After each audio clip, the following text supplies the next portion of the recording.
नमस्कार, मेरा नाम मुकेश, आपका इस ऑनलाइन क्लास में स्वागत है। और आज अपनी क्लास है पर्यावरण की, जिसमें पॉलिटिकल के सारे क्वेश्चंस इंक्लूड किए गए हैं जो रीट में आने की संभावना है। ठीक है, तो राजनीतिक शास्त्र से संबंधित ये इसमें रहेंगे और जिसमें क्या क्या चीज़ें रहेंगी वो चीज़ें रहेंगी। देखो, और अपने इससे पहली क्लास एक हो चुकी थी, अभी दूसरी टेस्ट सीरीज है और इस टेस्ट सीरीज को आप देखना ध्यान से और इसकी PDF फाइल भी आपको मिल जाएगी। ठीक है, अब देखो ये जो क्वेश्चन दिया हुआ है कि संसद का उल्लेख निम्नलिखित में से कौन से अनुच्छेद में किया गया है। तो देखो, संसद का उल्लेख निम्न में से कौन से अनुच्छेद में किया गया है। अनुच्छेद 79, अनुच्छेद 81, अनुच्छेद 80, अनुच्छेद 58, यानी अनुच्छेद 79, अनुच्छेद 81, अनुच्छेद 80 और अनुच्छेद 58। तो देखो, संसद का उल्लेख निम्न में से कौन से अनुच्छेद में किया गया है, वो आपका कौन सा आंसर रहेगा। तो देखो, इसमें आंसर तो अपना कौन सा रहेगा, आंसर तो इसमें ए वाला रहेगा। कौन सा, ए वाला, कि संसद का उल्लेख निम्न में से अनुच्छेद 79 में किया गया है। और 89 में क्या किया गया है, 89 में किया गया है लोकसभा, क्या किया गया, लोकसभा का गठन किया गया है। अनुच्छेद 81 में लोकसभा का गठन किया गया है, अनुच्छेद 81 में लोकसभा का गठन किया गया है। और अनुच्छेद 80 में राज्यसभा का गठन किया गया है। और अनुच्छेद 58 में क्या किया गया है, राष्ट्रपति की योग्यता का निर्धारण किया गया है। राष्ट्रपति की योग्यता का, पद की योग्यता का निर्धारण किया गया है। ठीक है, तो अनुच्छेद में किया गया, संसद का उल्लेख किस में किया गया, देखो राष्ट्रपति की योग्यता का उल्लेख किस में किया गया है, अनुच्छेद 58 में किया गया है। और अनुच्छेद में क्या किया गया है, राज्यसभा का गठन किया गया है, अनुच्छेद 58 में उल्लेख किया गया है। और अनुच्छेद 81 में क्या किया गया है, लोकसभा का किया गया है। अनुच्छेद 79 में क्या किया गया है, संसद का उल्लेख किया गया है। संसद का किस में किया गया है, 79 में किया है। तो चार ऑप्शन का मैंने मतलब समझा दिया। अगर इसमें से अपने चार क्वेश्चन और भी बन सकते हैं, ये समझ में आ रहा होगा, चार ऑप्शन इसमें से और भी बन सकते हैं। तो अपने चार ऑप्शन की बदौलत अपनी ये सारी चीजें अपन को यहाँ पर कर लें। यहाँ तक समझ में आ रहा होगा। और देखते रहिए, टेस्ट सीरीज अपने कंटिन्यू चलती रहेंगी इस तरीके से। और अगला देखो, संसद के किस सदन को प्रतिनिधि सभा कहा जाता है। संसद के किस सदन को प्रतिनिधि सभा कहा जाता है, कौन सा ऑप्शन होगा इसको। देखो, सबसे पहले राज्यसभा, लोकसभा, राज्यसभा व लोकसभा दोनों को, इनमें से कोई नहीं। आंसर बताइएगा कौन सा आंसर होगा।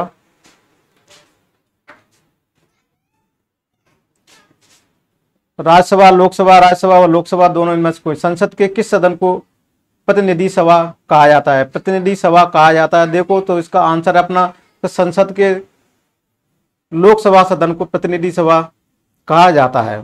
संसद के द्वितीय सदन लोकसभा को प्रतिनिधि सभा कहा जाता है। और लोकसभा को निम्न सदन की संज्ञा दी गई है। ठीक है, और लोकसभा का गठन में से पहले वाले क्वेश्चन में बता चुका था, लोकसभा का गठन 81 अनुच्छेद में उल्लेख किया गया है। किसमें, अनुच्छेद 81 में लोकसभा का क्या किया गया है, गठन किया गया है। अनुच्छेद 81 में क्या किया गया, लोकसभा का गठन किया गया है। तो संसद के किस सदन को प्रतिनिधि सभा कहा जाता है, संसद के किस सदन को प्रतिनिधि सभा कहा जाता है। तो वो आंसर अपना होगा लोकसभा। ठीक है, तो अपना ये आंसर बी होगा। और लोकसभा किस में गठन किया गया है, अनुच्छेद 81 में लोकसभा का गठन किया गया है। तो ये अपना इसका आंसर आएगा। तो आशा करता हूँ आप इसको देख रहे होंगे ध्यान से। और इस तरह से अपनी टेस्ट सीरीज चलती रहेगी। और संसद के दोनों सदनों का अधिवेशनों के मध्य अंतर कितने माह से अधिक नहीं होना चाहिए, कौन सा ऑप्शन है, इसको ध्यान से पढ़ो। ठीक है, चलो अपन इस तरह से PDF फाइल बना लेंगे कि एक विदाउट सॉल्यूशन के, विदाउट आंसर के और एक आंसर के। ठीक है, जिससे पहले आप क्वेश्चन को, मेरी क्लास को पढ़ोगे, फिर मेरी PDF फाइल को देखोगे, तो उसमें आप पहले मन में सोच लो कि एक आंसर होगा, फिर उसकी जस्ट पेज आप ऊपर करोगे तो उसका दूसरे पेज में उसका आंसर भी दिया होगा विद क्वेश्चन के। ठीक है, इस तरह से आपको दोनों चीजें हो जाएंगी। अब संसद के दोनों सदनों के अधिवेशनों के मध्य अंतर कितने माह से अधिक नहीं होना चाहिए, कौन सा ऑप्शन दिया हुआ है, वो ऑप्शन देखिएगा। 6 माह, 7 माह, 5 माह, 12 माह। इसका आंसर दीजिएगा कौन सा ऑप्शन होगा इसमें। संसद के दोनों सदनों के अधिवेशनों के मध्य अंतर कितने माह से अधिक नहीं होना चाहिए। तो देखो, बेसिकली इसका आंसर देखा जाए तो संसद के दोनों सदनों के अधिवेशनों के मध्य 6 माह से अधिक का अंतर नहीं होना चाहिए। ठीक है, और संसद के प्रत्येक सदन को राष्ट्रपति समय समय पर समन जारी करता है, लेकिन सदस्य क्या होता है, संसद के दोनों सत्रों के बीच अधिकतम अंतराल 6 माह से ज्यादा नहीं होना चाहिए। तो इसका आंसर कौन सा हो जाएगा, अपना ए वाला आंसर इसका सही हो जाएगा। इस तरीके से अपन इसको टेस्ट सीरीजों को चलते रहेंगे। अगला क्वेश्चन देख लेते हैं। अगला क्वेश्चन है, देखो अपना बोर्ड पर देखो, साधारण विधेयक से संबंधित गतिरोध को दूर करने के लिए संसद के दोनों सदनों की संयुक्त बैठक कौन बुलाता है? राष्ट्रपति बुलाता है, प्रधानमंत्री बुलाता है, लोकसभा सदस्य बुलाता है या राष्ट्रपति बुलाता है? साधारण विधेयक से संबंधित गतिरोध को दूर करने के लिए, साधारण विधेयक से संबंधित गतिरोध को दूर करने के लिए संसद के दोनों सदनों की संयुक्त बैठक कौन बुलाता है? राष्ट्रपति बुलाता है या प्रधानमंत्री बुलाता है या लोकसभा अध्यक्ष बुलाता है या उपराष्ट्रपति बुलाता है? कौन सा ऑप्शन सही है? तो देखो इसका आंसर तो इसका राष्ट्रपति है कि साधारण विधेयक से संबंधित गतिरोध को दूर करने के लिए संसद के दोनों सदनों की संयुक्त बैठक राष्ट्रपति बुलाता है। ठीक है, तो इसका ऑप्शन क्या हो जाएगा? और संयुक्त अधिवेशन की व्यवस्था किसमें की गई है? संयुक्त अधिवेशन की व्यवस्था 108 अनुच्छेद में की गई है। ठीक है, अनुच्छेद 108 के तहत की गई है। तो ये भी बन सकता है कि देखो क्या दिया हुआ, संयुक्त अधिवेशन की व्यवस्था किसमें की गई है? और तो देखो साधारण विधेयक से संबंधित गतिरोध को दूर करने के लिए सदन में दोनों सदनों की संयुक्त बैठक राष्ट्रपति के द्वारा बुलाई जाती है और संयुक्त अधिवेशन की व्यवस्था अनुच्छेद 108 के तहत की गई है। तो ये अपना आंसर हो जाएगा। इसका आंसर कौन सा है? अपना आंसर भी नोट कर लेते हैं अपन, ये वाला आंसर अपना सही है। चलते हैं अपना अगले प्रश्न की तरफ चलते हैं। और अगला प्रश्न है, देखो अपन अगला प्रश्न है अपना, स्वतंत्र भारत में अब तक कितनी बार संसद की संयुक्त बैठक हो चुकी है? स्वतंत्र भारत में अब तक कितनी बार संसद की संयुक्त बैठक हो चुकी है? देखो इस क्वेश्चन को देखो,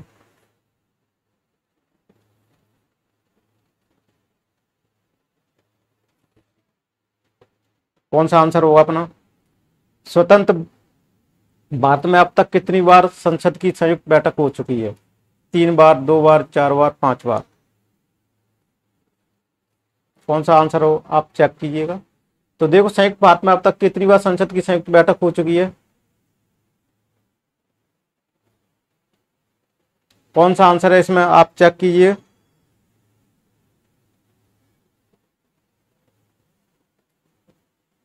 तो देखो स्वतंत्र भारत में अब तक 3 बार संसद की संयुक्त बैठक हो चुकी है।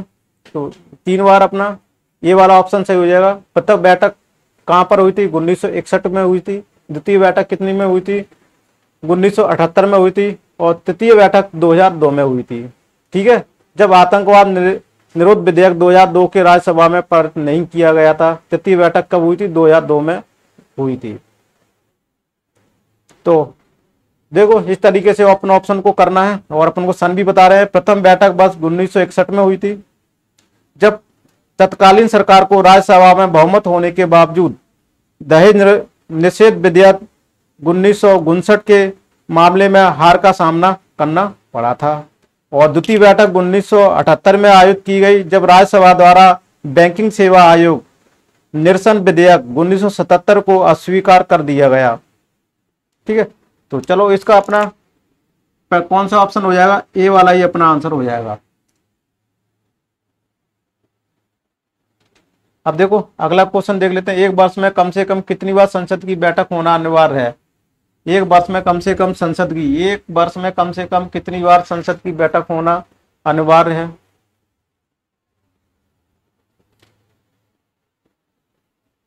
इसको 1 बार, 3 बार, 4 बार, 2 बार? देखो और आंसर दीजिएगा। एक वर्ष में कम से कम कितनी बार संसद की बैठक होना अनिवार्य है? क्या 1 बार, 3 बार, 4 बार या 2 बार? आंसर दीजिएगा जल्दी। तो इसको देखो, इसका अपना आंसर होगा 2 बार। एक वर्ष में कम से कम संसद की बैठक 2 बार होनी चाहिए। ठीक है, संसद की वर्ष में कम से कम 2 बार बैठक होना अनिवार्य है। और सामान्य वर्ष में 3 सत्र होते हैं। बजट सत्र होता है, मानसून सत्र होता है और शीतकालीन सत्र होता है। ठीक है, और बजट सत्र फरवरी से मई तक होता है और मानसून बजट जुलाई से सितंबर तक होता है। शीतकालीन सत्र नवंबर से दिसंबर तक होता है। ठीक है, तो वर्ष में कम से कम कितनी बार संसद की बैठक होनी चाहिए? तो 2 बार होनी चाहिए। कितनी बार होनी चाहिए? 2 बार होनी चाहिए। तो डी वाला अपना इसमें ऑप्शन सही है। डी वाला अपना सही है। यहां तक समझ में आ रही होंगे आपको? ये सारी चीजें समझ में आ रही होंगी? ठीक है ना, आशा करता हूँ आपको ये सारी चीजें समझ में आ रही होंगी। अब अगले क्वेश्चन की तरफ संसद के दोनों सदनों के बीच हुई संयुक्त बैठक की अध्यक्षता किसके द्वारा की जाती है? संयुक्त संसद के दोनों सदनों के बीच हुई संयुक्त बैठक की अध्यक्षता किसके द्वारा की जाती है? राज्यसभा के सभापति द्वारा की जाती है, लोकसभा के अध्यक्ष द्वारा की जाती है, राष्ट्रपति द्वारा की जाती है या प्रधानमंत्री द्वारा की जाती है? संसद के दोनों सदनों के बीच हुई संयुक्त बैठक, संसद के दोनों सदनों के बीच हुई संयुक्त बैठक की अध्यक्षता किसके द्वारा की जाती है? आंसर दीजिएगा।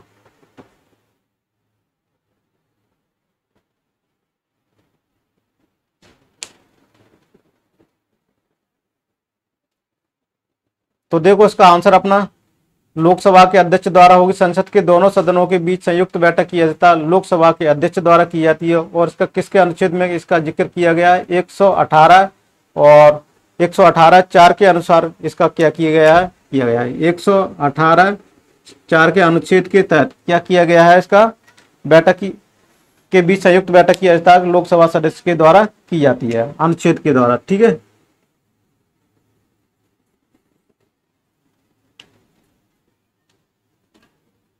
यहां तक समझ में आ रहा होगा।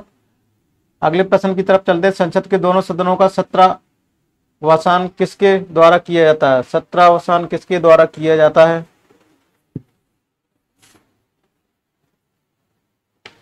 संसद के दोनों सदनों का 17वां किसके द्वारा किया जाता है? लोकसभा अध्यक्ष द्वारा, राज्यसभा के उप सभापति द्वारा, प्रधानमंत्री द्वारा, राष्ट्रपति द्वारा। कौन सा ऑप्शन इसमें सही है, आप चेक कीजिए।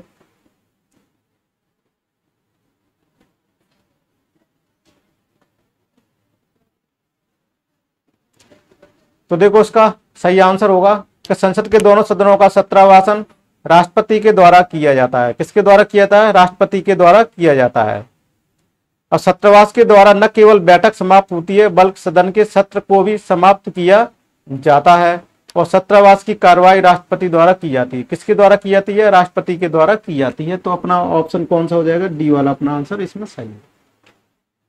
यहां तक कोई दिक्कत हो तो बताइएगा, कुछ समझ में आ रहा होगा। सारी चीजें अपन बहुत डिटेल में एक्सप्लेनेशन कर रहे हैं हर एक पॉइंट को लेके। ठीक है,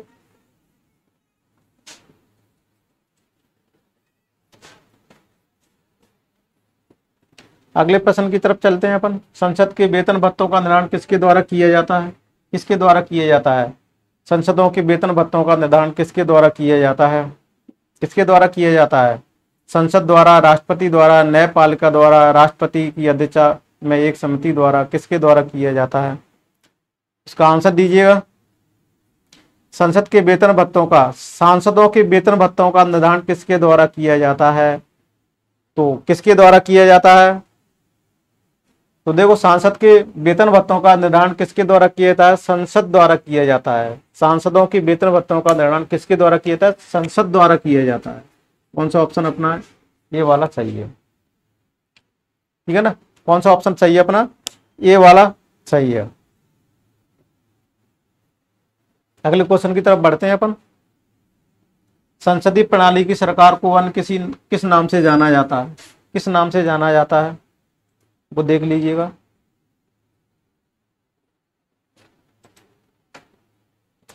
संसदीय प्रणाली की सरकार को किस नाम से जाना जाता है? अध्यक्षात्मक सरकार, लोकतंत्रात्मक सरकार, संघीय सरकार, गणतंत्री सरकार। इसका आंसर दीजिएगा, जल्दी से आंसर दिएगा। संसदीय प्रणाली की सरकार को अन्य किस नाम से जाना जाता है?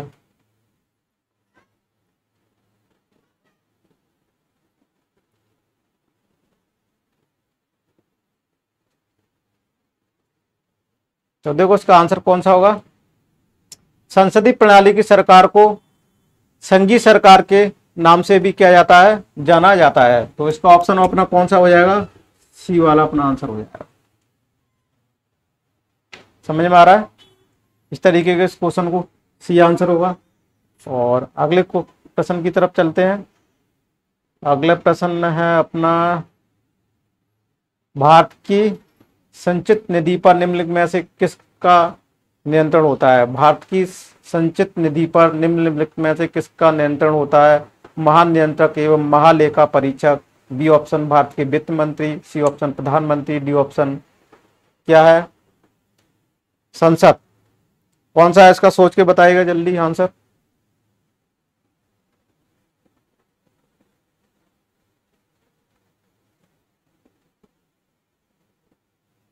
तो देखो, भारत की सिंचन निधि पर संसद का नियंत्रण होता है और ये अनुच्छेद 200 इसका जिक्र इसी में किया गया है। अनुच्छेद 266 में इसका जिक्र किया गया है। अनुच्छेद 266 में इसका जिक्र किया गया है, तो डी वाला अपना है।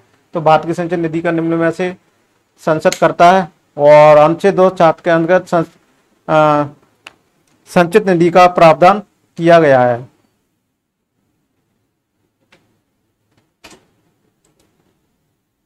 अब देखो 12 वाला क्वेश्चन को देखो और इसको अपन ध्यान से पढ़ते हैं और देखते हैं, निम्नलिखित विधेयकों में से कौन से विधेयक को संसद के दोनों सदनों द्वारा अलग अलग विशेष बहुमत से पारित होना आवश्यक है। साधारण विधेयक, धन विधेयक, वित्त विधेयक, संविधान संशोधन विधेयक। कौन सा ऑप्शन सही है इसमें? कौन सा ऑप्शन सही है? निम्नलिखित विधेयकों में से कौन से विधेयक को संसद के दोनों सदनों द्वारा अलग अलग विशेष बहुमत से पारित होना आवश्यक है? साधारण विधेयक, धन विधेयक, वित्त विधेयक, संविधान संशोधन विधेयक। कौन सा ऑप्शन इसमें सही है? तो इसका आंसर दीजिएगा।